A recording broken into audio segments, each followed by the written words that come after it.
عبس وتولى أن جاءه الأعمى وما يدريك لعله يزكى أو يذكر فتنفعه الذكرى أما من استغنى فأنت له تصدى وما عليك ألا يزكى وأما من جاءك يسعى وهو يخشى فأنت عنه تلهى كلا إنها تذكرة فمن شاء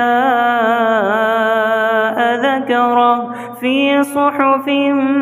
مكرمة مرفوعة مطهرة بأيدي سفرة كرام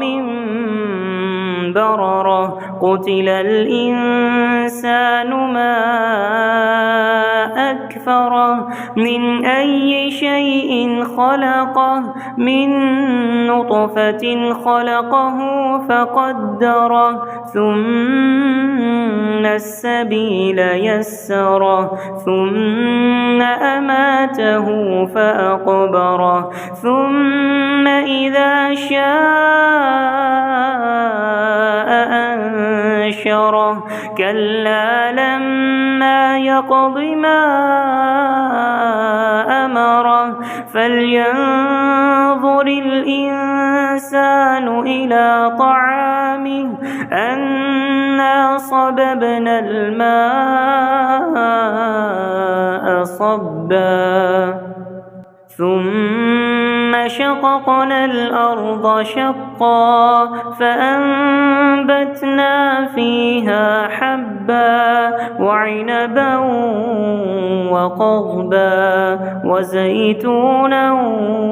ونخلا وحدائق غلبا وفاكهة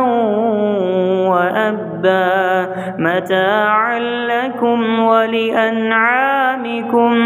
فإذا جاءت الصاخة يوم يفر المرء من أخيه وأمه وأبيه وصاحبته وبنيه لكل امرئ منهم يومئذ شأن يغنيه وجوه يومئذ مسفرة ضاحكة مستبشرة ووجوه يومئذ عليها غبرة ترهقها قترة أولئك هم الكفرة الفجرة.